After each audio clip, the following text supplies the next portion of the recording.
Hi, second graders. It's Mrs. Fisher again. And we are going to be continuing through our lessons in Voices in the Park.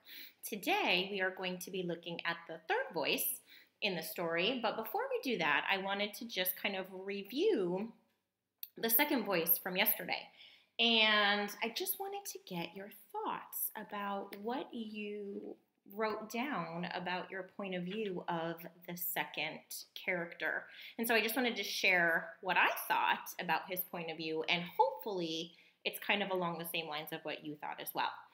As I was reading through the second voice, I noticed that the pictures were very gloomy. They were very dark and shadowy. And that made me get the feeling that he's not really happy. They're not bright, cheerful pictures. They're kind of dark, kind of sad. And I showed you yesterday the pictures of the faces in the paintings, and they're frowning. And his face is frowning. And so all of those clues make me think that he's not very happy.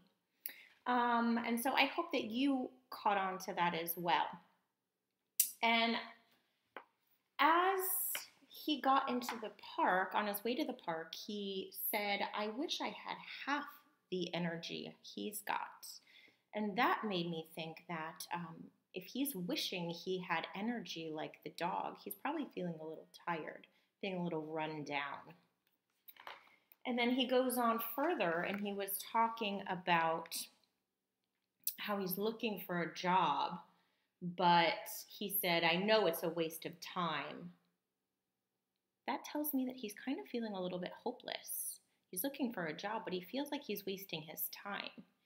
He's kind of hopeless right now. But you've got to have some hope, haven't you? So, and then he goes on, and as he's talking about walking home, he said that when it was time to go, Smudge, remember we talked about that's his daughter, cheered him up. And she chattered happily all the way home. And then by looking at the picture, we start to see some smiles. And that makes me think that maybe his point of view is starting to be a little hopeful. So maybe his point of view is changing. When he went to the park, he was feeling a little bit hopeless. But now he's feeling a little bit hopeful. So I hope that you were thinking kind of along the same thing that I was when you did your assignment yesterday. But today, we're going to look at the third voice. And the third voice is a character that we were introduced to on the first day. And this is Charles. You remember Charles, the boy from the first day? This is him. So we're going to hear his point of view, and we're going to hear his story about going to the park. And again, if you notice the font. The font is different from the other characters. Pay attention to the pictures. What do you notice about the pictures? I was at home on my own again. It's so boring. Then my mother said it was time for a walk. So right away, what's the first thing that we learn about his point of view of being at home? What does he say about being at home? There was a very friendly dog in the park, and Victoria was having a great time. I wished I was. Again, more clues right away. What is his point of view of the dog that they see at the park? And what is his point of view of being at the park? He says, I wished I was having fun.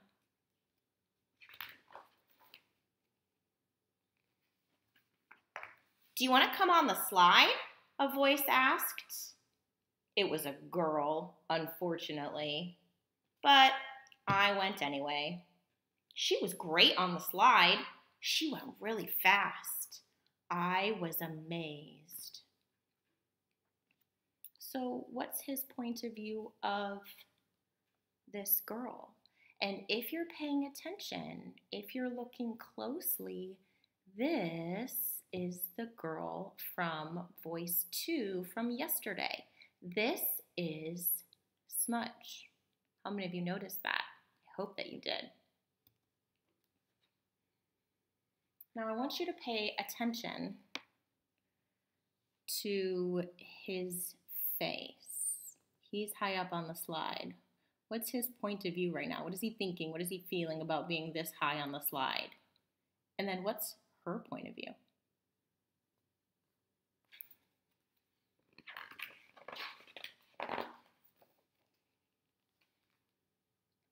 The two dogs raced around like old friends. Remember, this is the dog from yesterday. And then this is Victoria.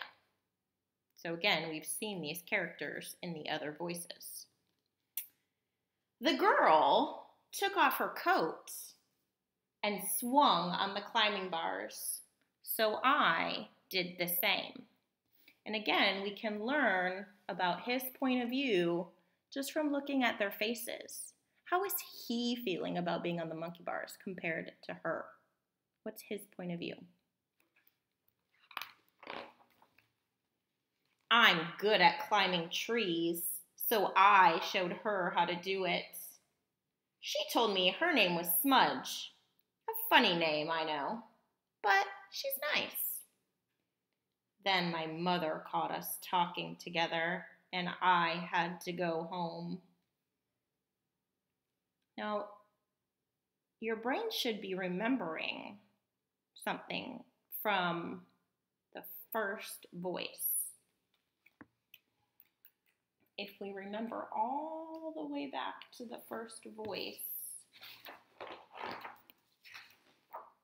the mother saw Charles talking to the girl. And what did the mother have to say about Smudge? Remember, she called her a rough-looking child. That's interesting. So the mother thought she looked like a rough-looking child. But what does Charles think about her now that he's playing with her? Maybe Smudge will be there next time. And that is the end. And so now your assignment is to go and to write in your journal about this third character who we know is Charles and what his point of view is in the story. So you can talk about his point of view of the park. You could talk about his point of view of being at home in the beginning. You could talk about his point of view of Smudge. There's a lot of things that you could write about because we learn a lot about his points of view of different things. So any of those you could write about. And you can always look back in the video and listen to this again and listen to the rereading and look at the pictures to help you think of your ideas. And if you want to take a step further, like we kind of talked about just a minute ago, you can start to think about how the characters' points of view are different. We learned that Charles's mother and Charles have two different points of view of Smudge. What do you think about that? So these are questions I want you to be thinking as you're doing your writing today, okay? We will talk to you tomorrow.